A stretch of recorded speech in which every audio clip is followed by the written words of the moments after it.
Welcome to the Evangelism Podcast. I'm Daniel King, and today we have a very special guest with us, Winfried Wentland. He has been traveling with Reinhard Bonnke for many years to nations all over Africa. Thank you so much for being on the Evangelism Podcast with me. Thank you, Daniel. I'm glad to be here.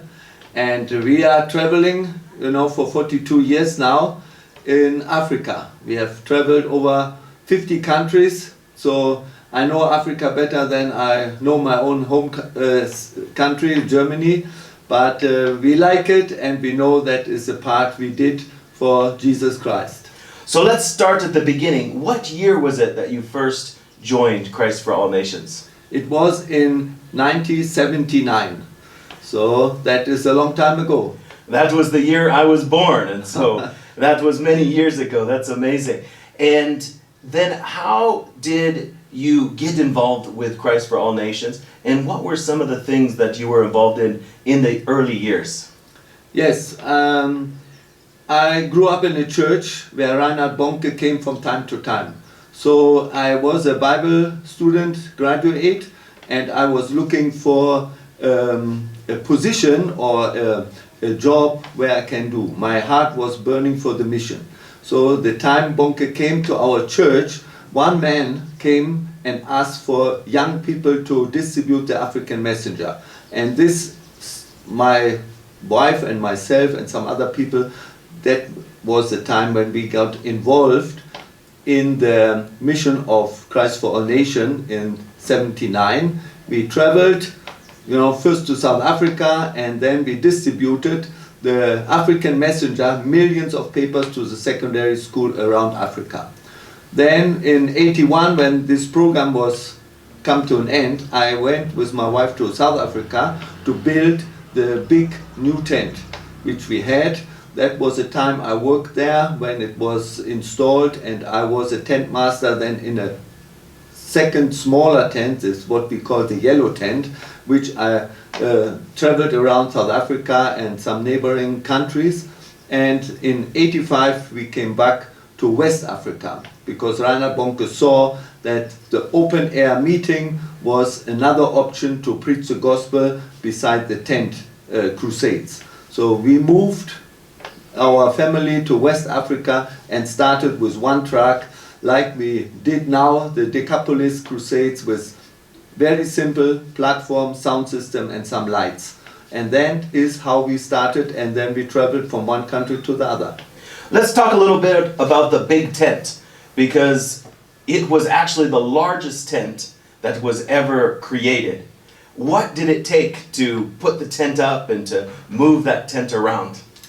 Yeah, that was a big structure. We had about 55 containers where the tent parts, the cover and mast and all the steel parts had to be transported from one place to the other. So we had 15 trucks, and so we had to do 4 trips to get all the parts to one place to the other. One turnaround mostly took 8 to 10 weeks. So it's a lot of work. The tent anchored in about 127 anchors, which we had to drill in the ground, and the tent could take 34,000 seating people inside. So we built it up in Soweto and then in Cape Town, where the tent cover blew off. Then came a new tent in Zimbabwe, and then we saw that the crowd was bigger than the tent could take. Then we had an open air crusade, I remember, in Kenya with about 180,000 people. We had another crusade in Blantyre with 150,000. Then Reinhard decided, we leave the tent, we go on open air crusades, and that is what we did till today. So even though the tent seated 30,000 people and was the largest tent that had ever been made, it quickly became too small. And Christ for All Nations started seeing such big crowds out on the fields that you just had to leave the tent behind. And plus it was a lot of work. That was it, and a lot of finance and work and people involved. We had about a staff of 120 people to go around with it. And so the decision to make it, an open air crusade was much simpler, more flexible, And to build up the platform and the rest of it, it took us maybe 2 to 3, 4 days, and we could easily move it from one place to the other. So we as a technical crew were very happy, but the tent was still then in motion. Reinhard gave it to some people, they were still moving it. One became a church, we could divide the tent in 3 parts. And so we go on, because Reinhard said the glory of God is what covers the people, and that is where we stay till today.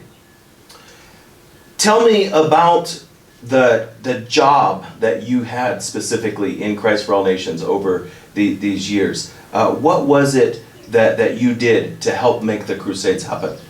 Yeah, in the beginning when I came was the distribution of the African message, and then I worked for a while in a workshop because there was no people who can repair the cars. Then some other people came, like Peter Vandenberg, who was more qualified than me. He took over and I went then for the tent master till I came back to the African crusade to brought it up with one truck. We make the open air crusade. So as I said, we had one truck, and up to today we have now 16 trucks.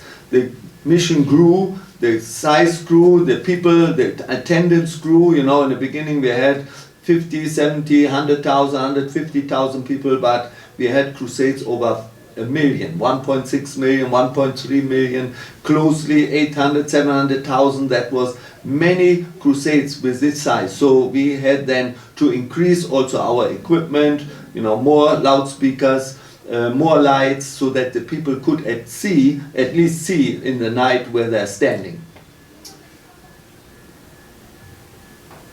Tell me about some of the challenges that you faced in doing crusades.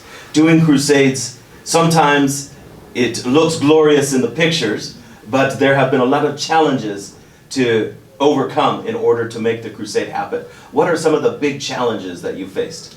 Yeah, the big challenges are the different countries, and the changes some of the countries have.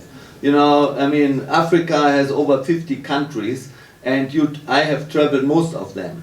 And the travel, first is the roads, secondly the borders, thirdly the unstable government sometimes. I remember that we one time entered a country and the president was still in power. When we came out on the other side of the country while we were traveling, the president was already overthrown. So all these problems can come when you are on the road. You never know what is coming. So many times we entered into a war zone, or we got hostage taken, or we got captive, and then we had to see how we can survive and how we can come out. But I always believed that we are on the right track. My aim was to preach the gospel, or make it possible that somebody else like Reinhard or Daniel now can preach the gospel. So we have to transport the equipment from one place to the other. That is on the road, on the train, on the ship, on seaways. So everything is, sometimes can occur to the problem. I sink with a ferry down in the river 8 meters deep because the ferry was not good enough. So then we had to take the truck out, the trailer out. It took us 5 weeks, but at the end we survived, and at the end the gospel could preach, many people could be saved. And so this is what I thought in my heart, that is the best we have to do, not to retrain or go away, but to stay. Then other problems can be, some people cannot take the food, others you get sick, then you have to see, there's not like, everywhere a good hospital or a doctor, so you have to treat yourself, what to do. And there's so many small challenges, but on the other hand, we always know that Jesus is on our side and we can trust him. And even if I was taken hostage once, we knew, even when we wouldn't come out of this situation, because the people wanted money, they wanted this money to take away, and I told them, I don't have dollars and I don't want to pay dollars. And my mission will also not pay. Then the guy said, okay, then we shoot you. I said, okay, but before you shoot me, I will tell you or ask you one thing. I'm a Christian, I will go to heaven. But you, about 10, 12 people there, I said, you will all go to hell. So then one of them, they said, no, leave him. I'm not ready to go to hell now. So that saved the situation at the moment. So they put me aside, they said they will deal with me later, but it helped the situation. And when I think about today, where did I get that courage? But later I thought this is what the Bible said, You don't have to think about what you say. So you feel suddenly, maybe the time is over. You go to heaven now. But I wanted to tell them something. And so the situation was resolved after 10 days. I could get released, without paying anything. The whole thing was then settled with the government and with the president. So we could go home. And this is what I see. God takes you every step. And you have to trust Him and you do it. And if you do it, there's no problem. You will see that the power of God is stronger than the power of the evil. Tell me the story of how you rescued the truck from Sierra Leone during a time of war. Yeah, we had a wonderful crusade and we were going from Sierra Leone to the neighboring country for the next crusade, like Liberia. So we parked the truck with the UN and the ECOMOG peaceful troops in a place, and we went home. So when we came back after 4 weeks to travel, the whole situation in the country changed. The rebel forces were getting stronger and stronger, so that the UN and the ECOMOG troops, that's the West African peace troops, had to remove from Sierra Leone to the neighboring country of Conakry. And they were waiting for me to take my truck and to leave. They offered me to go with them. But I said, look, I'm not going in the wrong direction because we have the crusade on the other side. And so when I prayed, the story of Jonah came to my heart. Jonah went a wrong direction and he had more difficulties than when he would have gone to the in obedience with God. So I said, no, I'm going to Liberia. They said, we cannot protect you. They wanted to help me going through, but they said it's too dangerous. So I had to go alone. So they gave me a letter of recommendation. So I went from Freetown, then over Waterloo to Kenema. There I parked in the barracks with the soldiers who were there. And they couldn't help me either because they said they were leaving next morning because the rebels are coming. And we heard from them that some of them got killed already in Waterloo where I passed. So I just missed the rebels in 2 hours time. So then the next day I read even the Bible again because they persuaded me to come with them. I said, you have no chance to go there to Liberia. The rebel is very strong there. So I read the Bible and the verse came to me from Luke where it says, anyone who will look or will save their own lives, they will lose it. And when they trust Jesus, then they will give them life eternally. So I thought I will go. So then I decided with my team we should go to the other direction. So we were totally alone. And when we traveled and in the jungle, after the second stop, there was children, soldiers, they recruited children. The commander of the children were 14, the rest was between 10 and 14. So we got captive, we would put aside. Then we saw many people who was already dead there, or they tortured them. So they said, okay, I should sit down there and wait till my turn comes. So while I was waiting, I talked with one of the child how he was rescued and how he was recruited to the children's soldiers team. And what I hear from them was terrible. But suddenly I heard some noise. I prayed all the time in my heart, and then the truck came, and then there was many soldiers on, I think 25, very heavily armed, because they had some families in the jungle they wanted to rescue, their own family. So they said, what you are doing here, because they knew me from the last night before. So they put their guns on the children. They didn't shoot because the children were all running. And then they said, okay, let's go. So we traveled with them, and some incident happened. We followed them. They said, when we have a shootout, everybody is on his own. They said, you shoot, they shoot, everybody, but we cannot rescue you if something happens. So, and then the truck slipped in a very slippery road, in a pothole there, or in a gutter. So these other trucks went, and we were left alone. And there was a big mountain area where a small road went in the valley. So one of the soldiers, he gave us 6 soldiers to protect us, with the car and the truck. They said, in 20 minutes they are here, so you have to dig us out there. But at the end, we were working very hard to get us out, but then another truck came, because we pulled us with a winch on a tree, but the tree came out of the ground. It was not strong enough to pull the heavy truck. We had 50-ton truck out. So we left then to the border with the soldiers, because we met the other one on the way later in the afternoon, and then I asked them whether they can help us to bring us to the border, because there was still another 40 kilometers.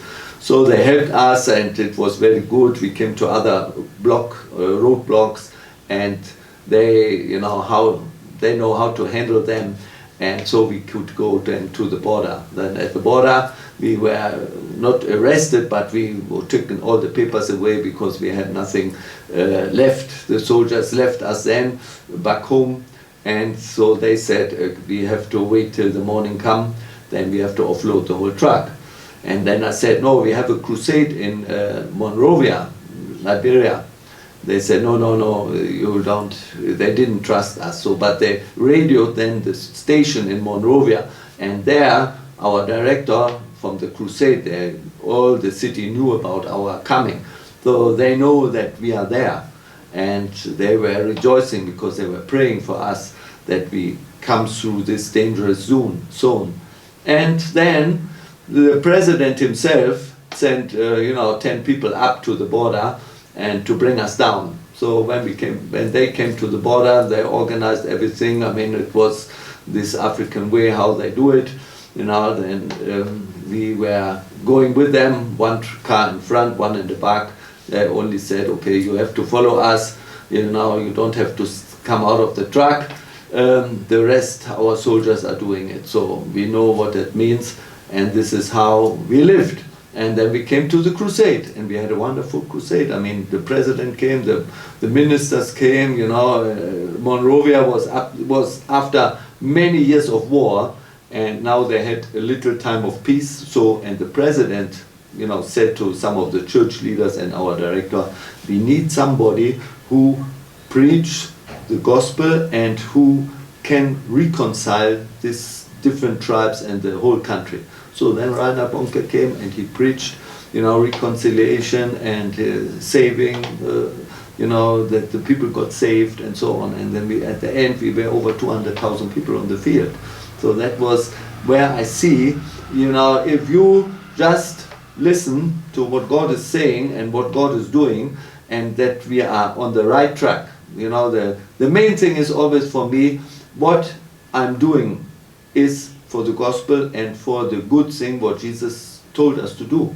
Go ye and preach the word. So if we do it, every obstacle what comes in between, is from the enemy who will stop us. So then Jesus is on our side to help us. If it's difficult, good, it's difficult, but at the end we made it. You have transported the sound system by truck, by train, by ship, and even by plane. How do you fit the entire sound system into a plane?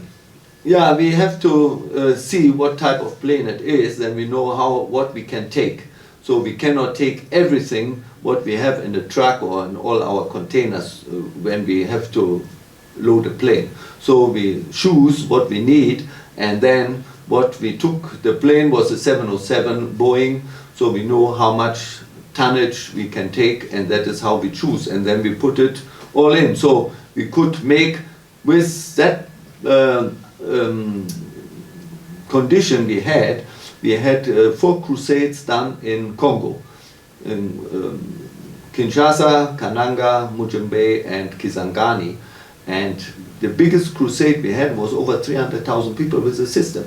So that is possible, and we had to hire then trucks and trailers when we landed, but because of the roads in some parts of this country, there was no road to travel with. So the only thing is to go by plane, and the plane was possible to fly internally in Congo, so that is what we did. One of the amazing things about Christ for All Nations is the longevity of some of the staff that have worked with CFAN. Some of you have been around 30, 40 years, which is very unusual. Many organizations, they'll have an employee who comes for 1 year, 2 years, and then they'll move on to go do something else. And so I've always wondered, what is it that keeps people at Christ for All Nations for so long? Why did you stay all of these years in spite of all of the difficulties, the challenges, the heat of the sun, the just even danger, being shot at and being held hostage? What is it that has motivated you to continue to help to preach the gospel? I think the main issue is that you are have not only looking for a job to do because that you have to get your money. So my aim was and is still that I been called by God or called by Jesus, so that we know why we are doing it. And I have some opportunities or some times there were people who asked me to join other missions or go to another job or to get more money or whatever it was, but all the time I saw that the calling of God is a very important thing, and who has this one, I believe they will stick, whether you get money or you don't get, whether you are sick or you will die, because my favorite thing is always when I say it's not so easy to die. In my book, if you read it, I have about 16 situations where I thought my life will be over. I was very sick even in the beginning, after some years. I was being hospitalized, and the doctor, they tried everything, but they couldn't save my life. So they called my wife, and then they said this night he will die.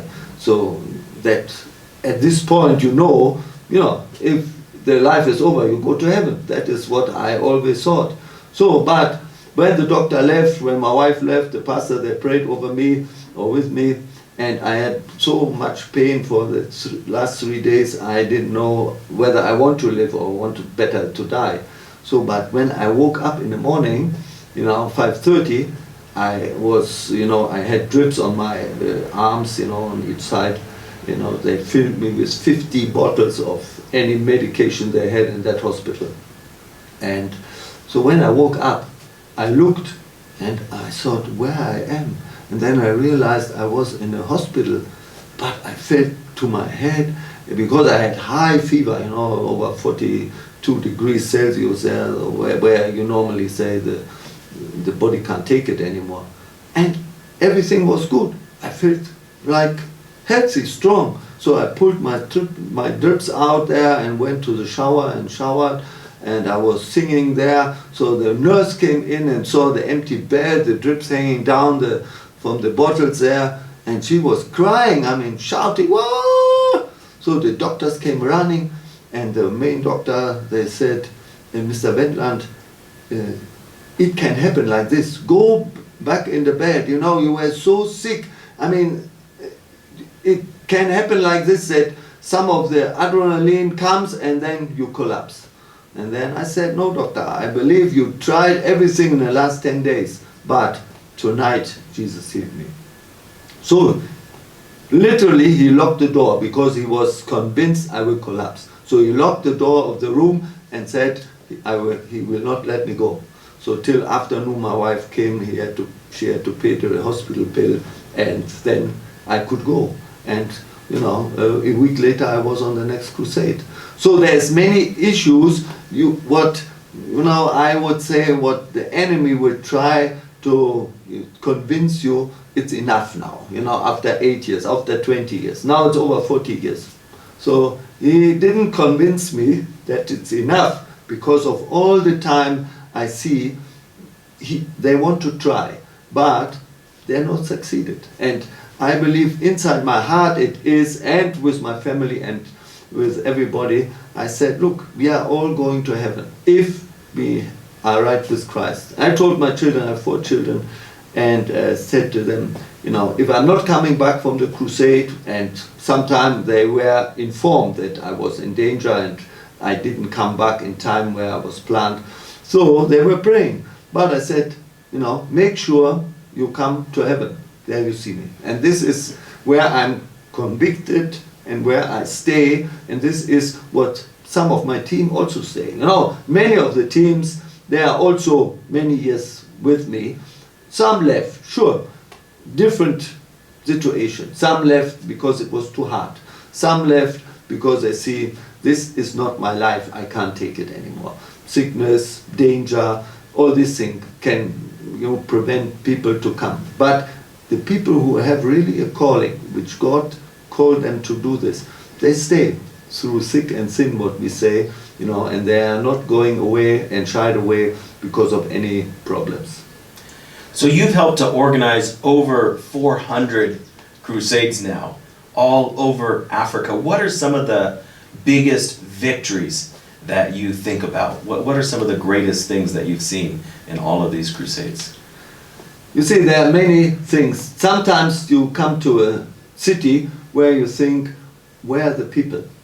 So, and then you see how the people flock to the crusades. I was in an area where it was really bush, and I told our director, is this the right place? He said, yeah, the people will come. So when they saw what God is doing, sometimes God is doing something unexpected. In this situation, it was, we came to a very remote area, which pagan situation, witchcraft, devil stuff and all this one. So some people, they want us, others they don't want us. So when we put the platform there, there was a big tree, which was their god, they prayed to. And that tree, one morning, fall down. I mean, big tree, 4 meter in diameter, about 60 meter high, and fall right to the floor. So they thought I cut it. I said, no, look at it, broke. So then they were astonished. So they wanted to, or they went to the high priest who is residing over their, group. And when they came to their house, they found the high priest dead on the floor. So all this one reacted, on the population, what is going on? And the people said, if the people of Bonke has this power already, what will happen when Bonke comes? So even then, the witchcraft house was staying there, the caterpillar moved it, the people thought they will explode, the caterpillar. But all these items, we saw that the people were astonished. And when then heard the gospel, at the end of this crusade, the king came with the whole entourage, and they brought a white ox, which is the highest gift and gave it to Bonke. And he said he was so happy that he heard, and his tribe or his ethnic group heard the gospel, and they know now what is the truth. And this is what I see, is one of the things what I feel we are on the right place. The other item was in another city. I put a platform in one area, then the commander was a big military camp. They came and he said, I can't put the platform there. So I said, why? So they said, no, there's a graveyard near to the platform, and some people are buried there. So I said, well, but they are dead, what is the problem? No, they said, when Bonke comes, we don't want any one of them to be raised, so you have to go far out. So I had to go to the other side of the field, because it was a city where one of the people was raised by dead, and that story make the round, in the city, and they said, no, we know what God can do. And this is where you see some there, they got the information and the conviction that the power of God is moving. And this is what, many people around Africa, different countries, it's not every country is the same, but where people got moved and they accepted Christ, and millions give their life to Jesus. You've written a book with all your stories and adventures, both the successes and failures and the challenges of doing crusades all over Africa. What's the name of your book? My book is called By Life or By Death in the English version. It's also then translated in some other languages. But this is the book. Somebody, I told the story, and he wrote it then actually. And because I have no time to write a book, and maybe I'm not so good writer, but I can tell the story. So we met, and then for a few days, and I told him everything I knew, and then he wrote it. And it started, with my start, how I met my wife, and we traveled then in Africa. As I said, we had 4 children. They got born in different countries. They grew up in Africa till the last one. We got born in Germany then. But so they know everything, and they know what we are doing, and they supported us. They knew all the challenges we have, and this is also what is written in the book. And I believe my wife and me, we were a good team, because if you read it, you know how we met, and that is very interesting, because actually she didn't want to marry me. So when I asked her the first time, she said no, but then also God spoke to her, and that is what the thing changed. And she said, she would never had married me if she would know that God so clearly spoke to her that God wanted us to be together. And now we are, 42 years together. That is the same time, because we married, and 2 weeks after the marriage, I went to Africa, and then she had still a contract. She was a Lufthansa stewardess. She had still a contract for half a year, so she had to fulfill it. I went alone, and then later she joined me. Till today, we are together, and all our children, are following the Lord, and one of my sons is still working with CFAN also. Your wife must be an amazing woman of God to walk with you through all of the challenges. And back in the early days, you didn't have a cell phone you can call immediately. Sometimes maybe she didn't know where you were or what was happening. All she knew to do was to pray. Yeah, that is what she can do and what she has to do. And 2 of my children were born, and I didn't know, I was not there, and I didn't know whether she delivered or didn't deliver. On one occasion, the second son, the third child, I was taken hostage. I was not sure when I'm coming home. I only knew my wife was, in time. Even before I left the crusade, the child was actually due to come. So we went to the hospital, to the doctor, and the doctor said, there's no sign to go now, so she will overcarry him. And then I left, because I had to leave for the crusade and for the next event. So, and then I didn't know. So when I came home after 4 or 5 weeks, 6 weeks, then from one of the city, it was in Mali, in Bamako, I went to a good hotel. They had a telephone, so I phoned home. I couldn't phone Nigeria, where we lived at the time. There was no connection. But from home, I knew, I got a son born then and then. That was, everything was good. So I still had to travel 2,000 kilometers, and then I was home. But we, at that year and in this situation, sometimes we were apart for 8 months. And that was, quite strong for both of us. And I thought, if that continues like this, there was also one thought. I thought, how will I manage? But as I later said, always, no condition is permanent. Things change. So the next year it was only 4 months, 5 months apart, and so it all changes, and that is how it is, And the other time, the last child got born, I was also on the crusade, And when the people came from Germany to the crusade, they said, "You have a daughter." Wow.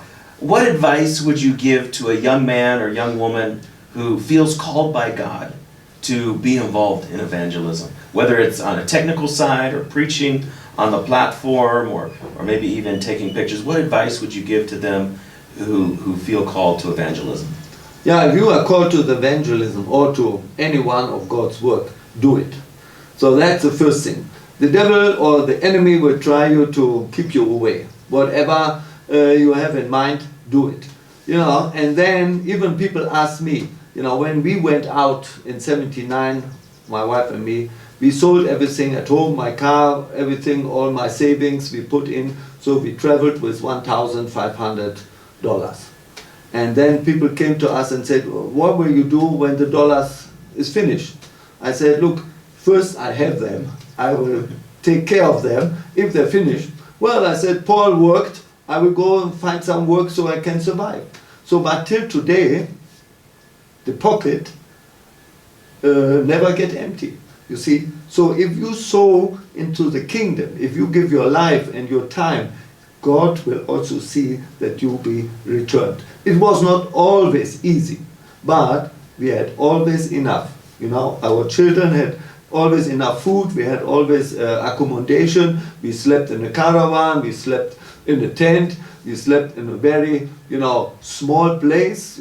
For 1 year we had only like 6 square meters with 2 people, my wife and myself. So, but today we have more. So this is where I said, everyone, who has a calling, do it.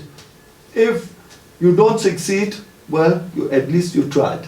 But if and God is on your side, you will succeed and you will be happy that you did this decision. I did this decision. I was, from my profession, I'm a banker. Then I went to the army. I was a lieutenant. I wanted to stay there, but God called me. And I'm so glad that I left it and listened to what God put in my heart and did it. Well, I honor you for your many years of faith and persistence in following the plan of God for your life. It's so beautiful. It's wonderful. You are a great inspiration. So thank you. And thank you very much for being on the Evangelism Podcast. I appreciate it. Thank you, Daniel King. I appreciate it as well. God bless you. Daniel King is on a mission to save 1 million souls a year, but he can't do it alone. Would you consider sowing a financial seed today? To give, please visit www.kingministries.com.